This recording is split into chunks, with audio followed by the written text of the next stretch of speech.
Hello, everyone. Welcome to the Hormone Helper podcast. I'm Coach Andrew, your hormone helper from Fit for All Fitness. I personally coach over 1,600 men and women to help better understand their hormones so they can lose weight and get their metabolism back on track.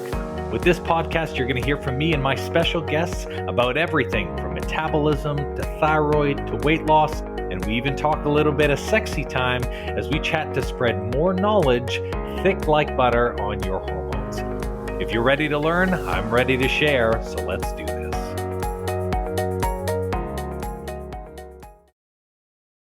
Hello, everybody. Welcome back to the podcast. And today we're going to be delving into an incredibly important topic for many women, which is navigating the early signs of menopause.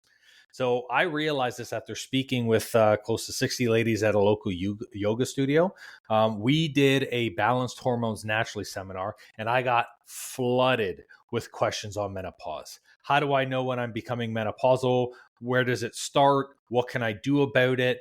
And it's crazy to me because a lot of these people, like they all said the same thing, like, hey, I'm going from doctor to doctor. I'm seeing a gynecologist. I'm working with an endocrinologist, and no one's really telling me how to manage this. They're basically just telling me that something like that this is just an old part of aging and just getting up there. When to me, like menopause shouldn't be treated as something that you have to accept and tolerate. You have the ability to feel great even though you're transitioning through menopause, because there are a lot of women who transition through menopause whose hormones are stable, who have stable digestion, who don't gain weight. And so if they can do that, then you can do that too. So really with this podcast episode, I aim to help you understand menopause and bring a little bit of clarity to the changes it brings. So that way we can help prepare you and manage this transition in a natural way, gracefully, instead of, having this turn into monster pause, which is some of the, which I find hilarious that some of the ladies call it. It's not menopause, it's monster pause for some, right? So in this podcast episode, I'm going to go through a couple of things. What to expect during the start of menopause, how to prepare for menopause when it happens, and then talking about lifestyle changes that we can make to ease this transition for you. So at the very, very beginning of like what to expect during menopause, it's important to understand when menopause should come on and when people start to actually experiencing the symptoms, okay? Menopause is something that should typically begin in a woman's late 40s to early 50s. And this transition phase, about 2 to 3 years before they become menopausal, is something that's called perimenopause. So this is where your estrogen slowly starts building before it stays into a permanent high. So this can start several years before menopause. Now, that being said, I'm coming across a lot of women who are reporting menopausal symptoms as early as their high 20s, and that's because of the hormones that we're placing in food. So any type of preservative that we're putting in, anything to make food last longer, to make it grow quicker, tends to be estrogenic in nature, which starts to impact someone's estrogen level. This combined with birth control, and I'll talk about that a little later. Women are being put on birth control way too early, and for a reason that's like not to control birth. Sometimes it's literally to just level out their periods. And instead of doing it naturally, the doctors are like, hey, we'll just put you on this pill. And then they keep you on the pill for the rest of your life. That skyrockets your estrogen. Now combine this with what we're placing in food, and then also what we're digesting every day through makeups and plastics. So makeups, deodorants, plastics that we have food in, all of this tends to be estrogenic in nature. So ladies now are starting to report perimenopausal symptoms as early as 28 years old, which I think is wild. But menopause should be something that goes into your mid 40s and into your late 50s. Now, when you are starting to experience menopause, the symptoms that you're going to feel are going to start to progress slowly, and then they're just going to stick around. So as estrogen starts to build and as another hormone, progesterone, starts to decline, you're going to start to have these symptoms that stay. But here's what you can expect at the beginning. The first is irregular menstrual cycles. So whenever we have a period and it goes from that 26 day to 32 day where someone might have their kind of bleed window, your estrogen is going to go from low to really high, but it should balance out again. The moment it goes back to a natural level, that should be a regular kind of hormone cycle. And then you're going to go through your uterine lining, bleed, and it's just regular. However, when it comes to perimenopause, each time you go through a cycle, you're left with a little bit more estrogen than you started with at the beginning. So this progressive estrogen then starts to tell your body, hey, I need to start storing more fat for fuel. It's actually fat that stores estrogen cells. Think of it kind of like the vehicle in the body that's traveling estrogen around. So over time, after you start experiencing the irregular menstrual cycles, this is when you're going to start to get hot flashes. Your body's going to try to burn off the estrogen and burn off the automatic fat by changing your body temperature. So in getting hot flashes, you're also going to get something like night sweats. And then this is when we start having a high amount of estrogen that comes, that balance of high to low, the body's going to try to counteract it by pulling back on the amount of estrogen you produce. That really big swing of hormones, this is what causes mood swings. And then you're going to get things like your weight gain and vaginal dryness. So these signs start to build at the very, very beginning before they get full blown, and then estrogen starts to seep everywhere else. Those are the initial signs of perimenopause. Irregular menstrual cycles, hot flashes, night sweats, mood swings, vaginal dryness, and weight gain. If you're experiencing more than two of those, then you are in a perimenopausal state. It doesn't really matter what your age is at this point. What's important is for you to manage your estrogen level, because ultimately it comes down to the hormonal changes. So the two hormonal changes that happen as a woman transitions at the start of menopause and into menopause is estrogen and progesterone. Okay. So in a perimenopause state, you go from having a normal level of estrogen to your estrogen starts slowly increasing over time. It gets to a point that after a 2 to 3 year period, your estrogen is going to be as high as it can be, and then you are full blown menopausal. When you have a really, really high estrogen that won't go down, this is basically like you're in your full phase of menopause. Now, as you start to build, what happens is over time, you're going to get a reduced of another hormone called progesterone, because as estrogen increases, your body's going to try to stop more production of estrogen by slowly shutting down your progesterone hormone. Think of progesterone like the precursor to estrogen. Progesterone actually makes two hormones. It makes estrogen and it makes testosterone. So to prevent you from making even more estrogen, it's going to try to pull back on its production. And so you have an estrogen high and you have a progesterone low. So when this change happens and the hormones start to fluctuate, this is where the body tries to do the polar opposite of whatever it sees. So if it sees that your estrogen is high, it's going to do everything that it can to pull estrogen low. This is why you start feeling the change in body temperature and you start seeing the storage of body fat. Because if it can increase your body temperature to burn more fat cells, then effectively it starts removing the cells that store estrogen, which means that it's trying to help you regulate.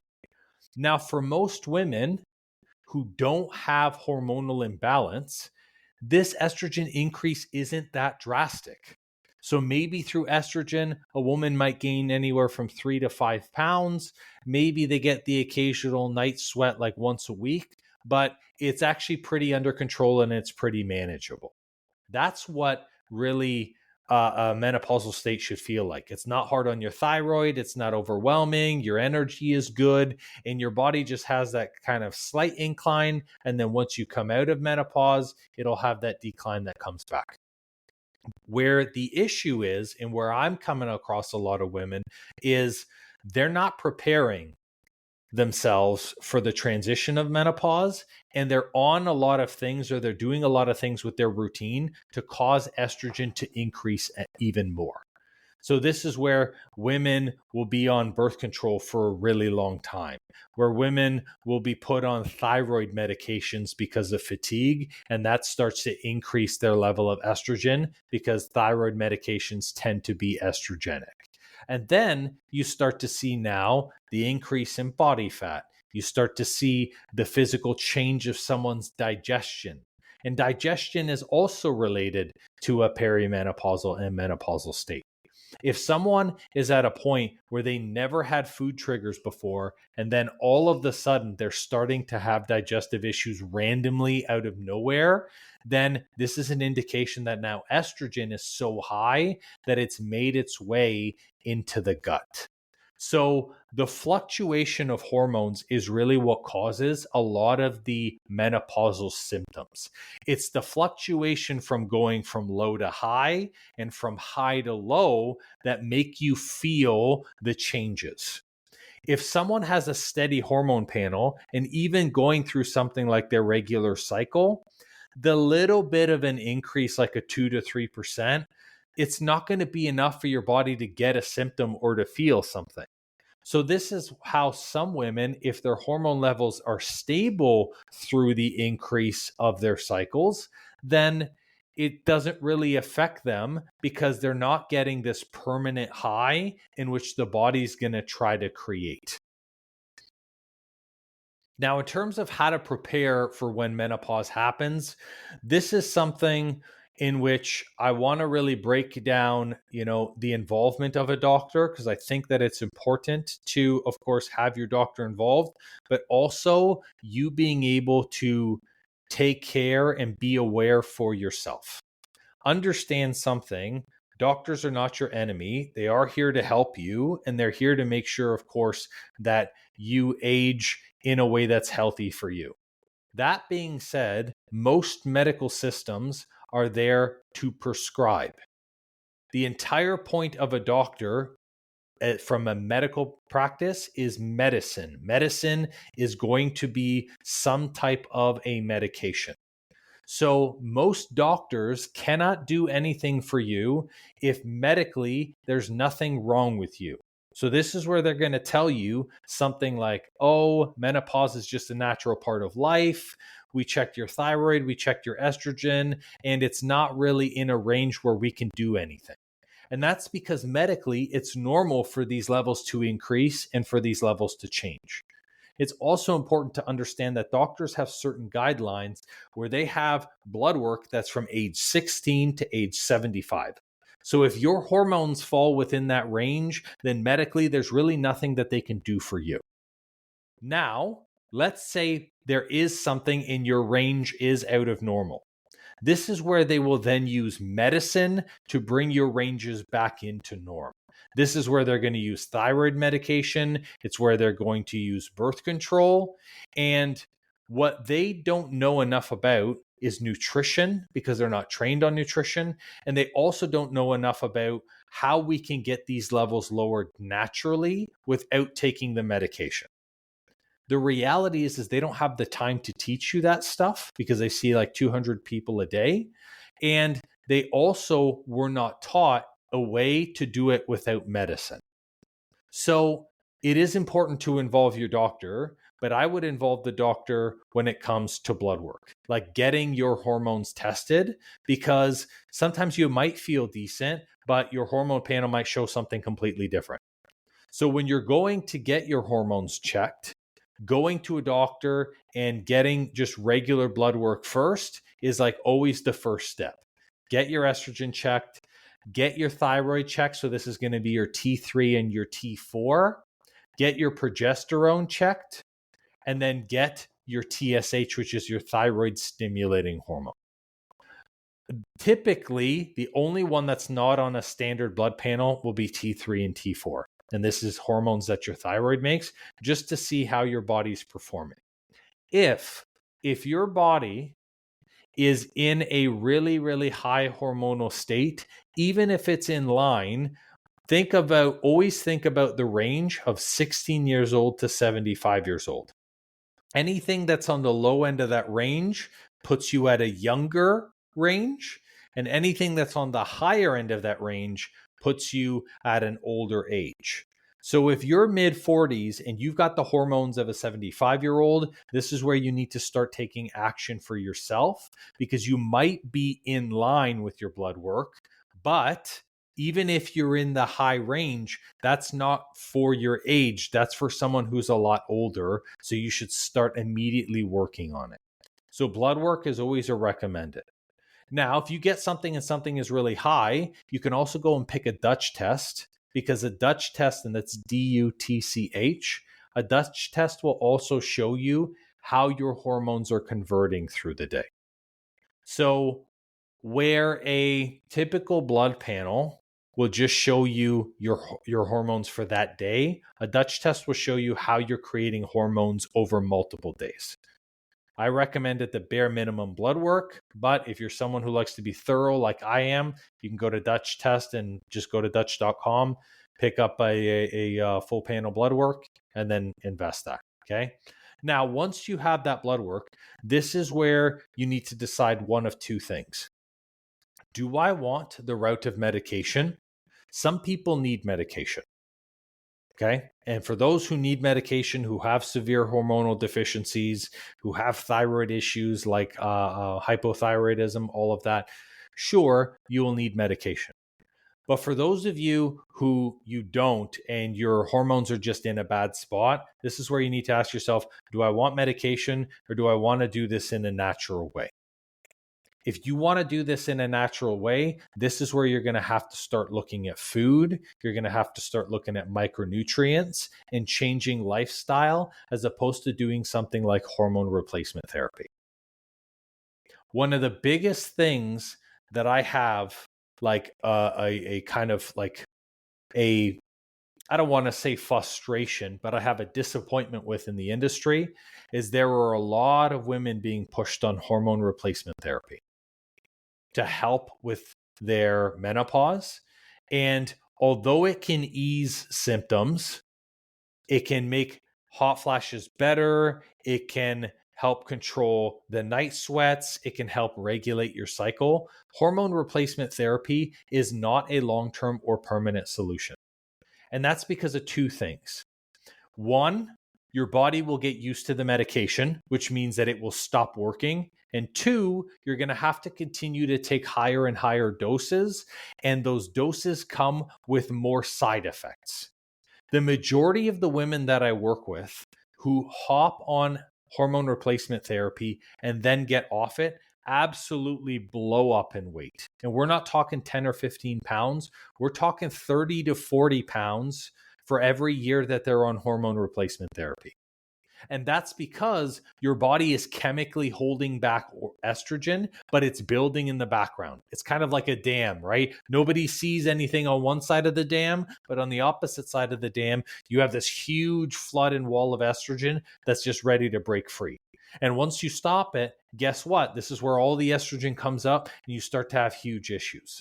So this is where stuff like hormone replacement therapy, long-term thyroid medication when someone doesn't have a thyroid issue like levothyroxine, or even something like Ozempic, which is the new one, where people are taking it because it's really helping with their menopause and the weight.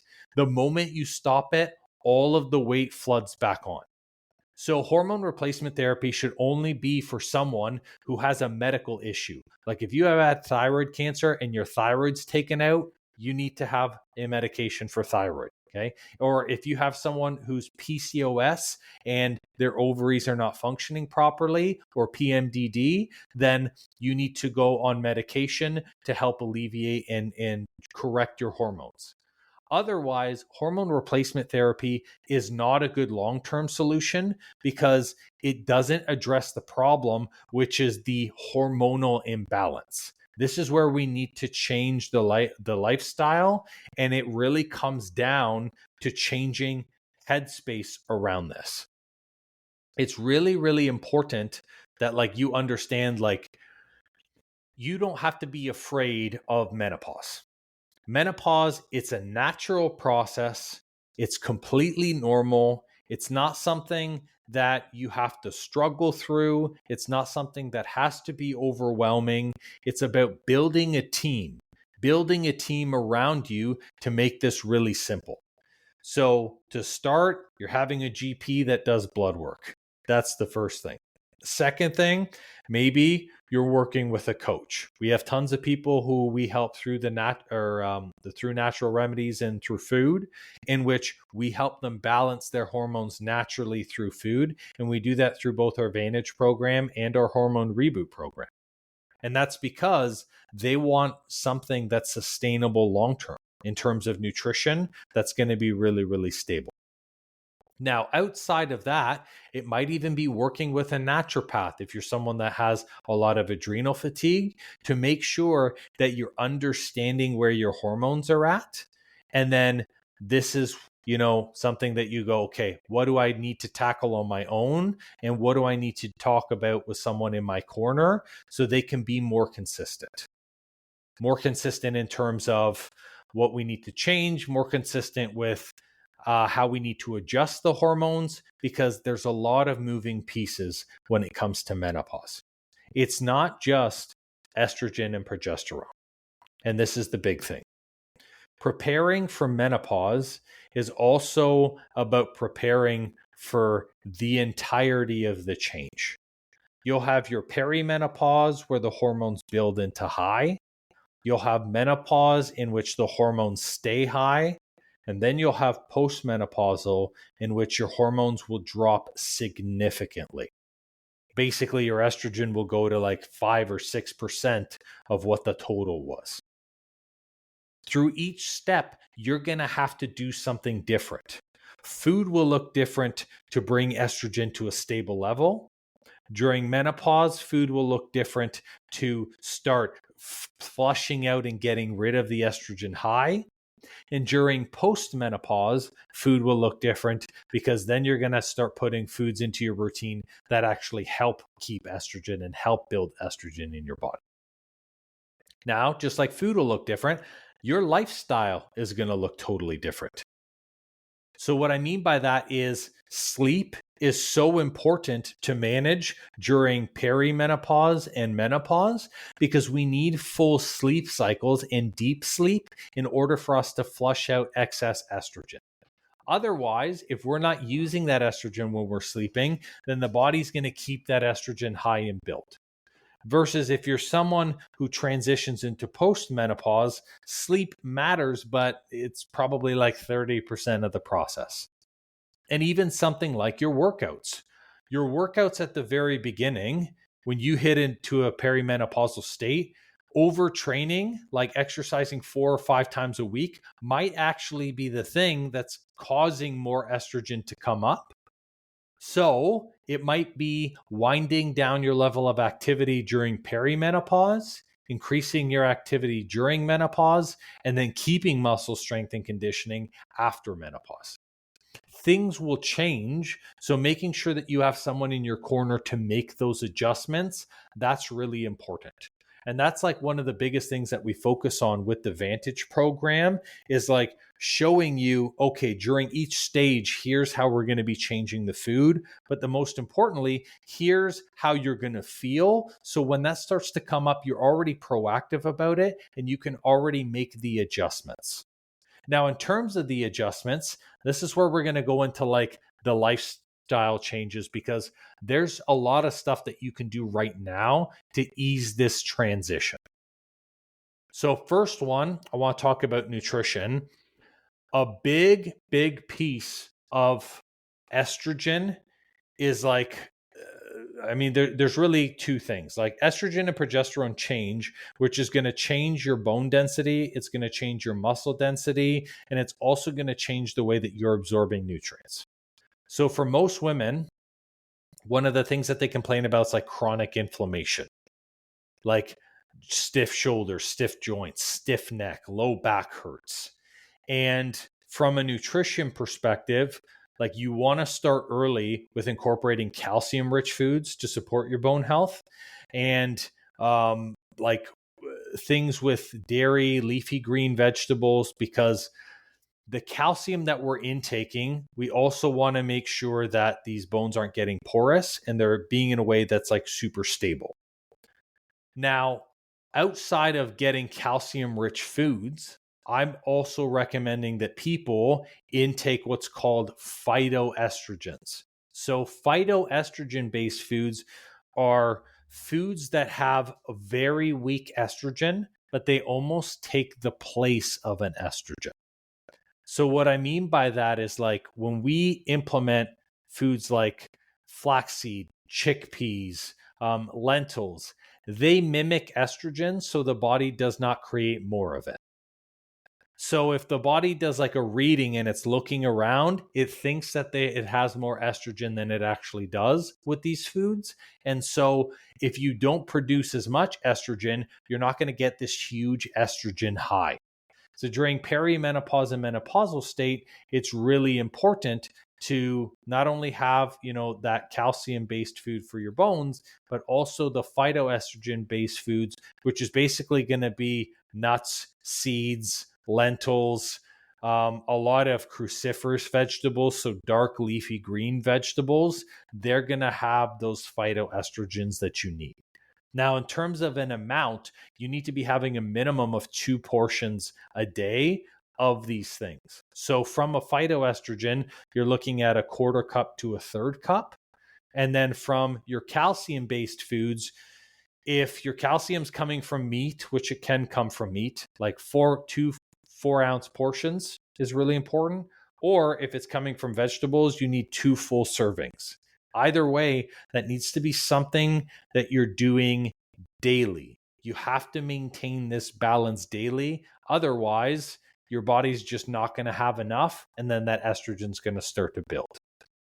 Outside of nutrition, next thing that I always tell people to focus on from a physical activity perspective, like you need regular exercise.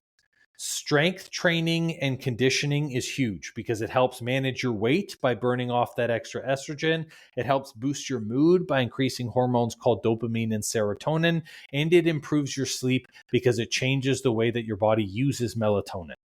So the key with activity is not to do crazy long form cardio.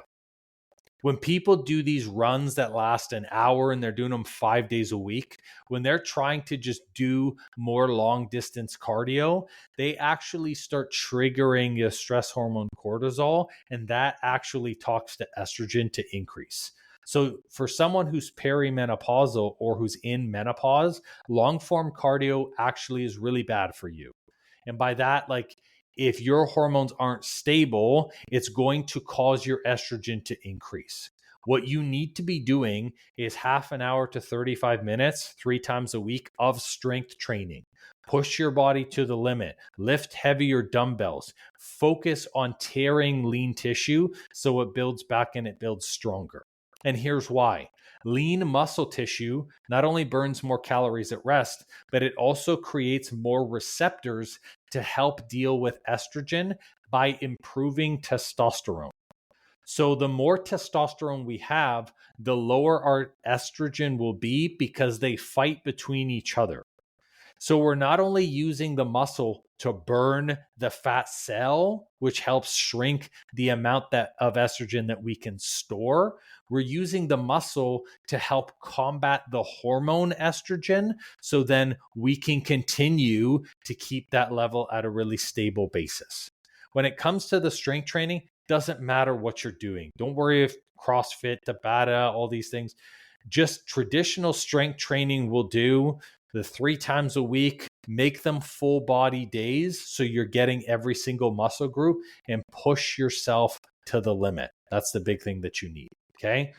Another thing that you can do as well, and this is really for stretching and maintaining the flexibility, as well as for for kind of blood flow and moving the hormones around, is yoga and Pilates. It can be really beneficial for maintaining that because when we're stretching, we're increasing blood flow, and that's going to help cycle old hormones out of our body quicker. Blood that's stale, that doesn't move, that stays in an area, that's when you get tight. That's when you get stiff. That's when hormones stick around. So we want to make sure that we're getting that stretching and that regular routine as well. In terms of a sleep perspective, sleep hygiene is really, really big to help stabilize your estrogen and to help stabilize the way that your estrogen fluctuates. So you want to have a regular sleep routine, and it's something that allows deep quality sleep long term. This is about creating a calming bedtime environment, and it's really about doing things like minimizing your energy highs and energy lows before you go to bed. So the big one for this is avoiding caffeine. If you are in a perimenopausal state and your hormones are out of control, caffeine's actually worse for you because it will create a false sense of high in your hormones, and then your body has to process that, and it makes it harder. So if you absolutely need caffeine, then you're going to keep a window between 9 a.m. and 11 a.m., and you're not going to have any coffee after that. Or if you can, avoid caffeine altogether because it's going to help stabilize your sleep routine. Another thing from a sleep perspective is we want our bedroom to be 2 to 3 degrees cooler than the rest of our home. So putting on a fan, putting up your AC about half an hour before bed is good, because when we cool down our body, we signal our nervous system to shut down and relax. That's going to prevent the excessive sweating, and that'll minimize the hot flashes and the changes that you're going to find at night. Okay. Then the big thing, heavy meals close to bedtime. When we are digesting, we're using hormones in our metabolism to try and break down nutrients to get us energy. We want to make sure that the stomach is completely empty for when we go to bed. So if I'm going to bed at 9 p.m., I want my last meal to be no later than 7. Effectively, you want about an hour and a half to 2 hours of just full digesting time, so you can make sure that your gut is 100% empty. If it's 100% empty, then at night, when your body's trying to process estrogen, all of the estrogen that's floating around in the gut that's going to cause digestive issues, that's going to be broken down and that's going to be excreted, which will be a lot easier for you to manage your estrogen afterwards. Final tip that I want to give is kind of managing stress. Our stress hormone cortisol is directly connected to estrogen because cortisol is our our energy usage hormone, and estrogen is our fat storage and fat usage hormone. Fat is a low form of energy for the body. So if we are always using energy, and I've talked about this on the podcast tons of times, if we always have a really high stress level or always have a really high cortisol level, then what happens over time is you start to experience like high cortisol become high estrogen storage. Cortisol will tell your body, hey, I need more fat, because I need to use fat because I'm burning energy way too quickly. That change, that shift is going to cause all of the sudden this huge swell up in hormones. And if you're already in a perimenopausal state, it's going to make your menopausal symptoms worse. So you want to minimize your stress hormone cortisol. And this is where first, we've minimized the activity because that's a physical stressor. And then this is where we're going to have to go and look at all the things that are stressing you in your life and implementing things like either mindfulness or deep breathing. Like mindfulness through meditation is great. Deep breathing or breath work is phenomenal. Doing it 2 to 3 times a day and doing a 4-part breath. Basically, first part, like you're going to inhale for 4 seconds. Second part, you're going to hold for 4 seconds. Third part, you exhale for 4 seconds. And then the fourth part, you're going to hold the exhale for 4 seconds. That breathing technique will lower your active cortisol and will actually lower your heart rate, which is going to make your cortisol level be lower. So when the brain is trying to see how much estrogen you need, it's not going to be inclined to store as much. So as you can see, there's a lot that goes into menopause. And I could talk about menopause forever, and maybe I need to make multiple podcast episodes about this. But I think the biggest thing to understand is like menopause is a natural part of aging. Okay. Knowing what to expect is important. So hopefully you do now, and start doing these things like changing up the food, adding the phytoestrogen foods in, so that way you can start to prepare for it. That's going to make it a really, really smooth experience. Because the woman we work with in the Vantage program, they manage their menopause with no issues at all, but it never started that way. Like they all had difficulties. Majority of them were on medication. And then they were like, listen, this is not sustainable. I'm always getting my medication adjusted. I need something that's going to be long-term. And that's when we made the change through the Vantage program. So now their metabolism's stable, their weight's steady, and they sleep every single night. So that's a big thing. Okay. Before we end off this podcast, I actually want to share with you something that I am doing at the local yoga studio that I was talking about. And this is Seiza in Simcoe. So some of you guys are local listeners. Other people are kind of everywhere. We have a 3-day Master Your Menopause course that we are going to be doing. And this is going to be September 13th to the 15th. So I encourage you to check that out. If you're someone who's struggling with your menopause symptoms, you feel like you're eating all the right foods, you're exercising, you're sleeping well, but you're not seeing changes in your weight, changes in your digestion, your menopausal symptoms are still all over the place, this is the perfect opportunity for you to get a custom game plan. We are running it live at Seiza Yoga Studio September 13th to the 15th. And for that, you can register. You can go to www.fit4allfitness.com. So fitforallfitness.com/Master Menopause. And that's all one word, Master Menopause. And you can learn more. I'll leave the link in the show notes, but it's going to be hugely valuable. This program is being run live first, and then it's actually going to be a program that we are going to be creating for people through our process. Because at this point, we've worked with close to 600 women who are in this kind of perimenopause, menopausal state, who don't know what to do. And we've worked with them on being able to manage this. So we're running it live first. And then after September's live, it's going to be an official program that we launch, and we're going to be doing virtual. So if you want to attend live, you want to be the first person to get on this, then go to fitforallfitness.com/Master Menopause to learn more. Thanks for tuning in, everybody. And remember, every woman's menopause journey is unique. Stay informed, stay proactive about your health, keep working towards it. Don't accept what you're feeling as something that's normal. It's just common, and it will get better. Thanks for tuning in. Bye. Well, it seems I'm all out of info juice for today. That's all for this episode, and thank you so much for listening. Please leave a raving review for me if you've learned something good, and make sure to subscribe to the podcast so you don't miss an episode. Now, if you're in the mood for some more great content and tools to get your hormones on track, why not check out our free Facebook group and the blog on our site? We do amazing weekly trainings in our group that me and my wife call Tea and Teachings that give good tips for anything hormones and metabolism related. It's also a great community where you get to share your goals and success with like-minded people just like you. I'll make sure to drop both the Facebook group link and the blog link in the show notes for you. Or if you're ambitious like me, the name of the group is Weight Loss and Balanced Hormones. It'll say Fit for All beside it with a picture of me.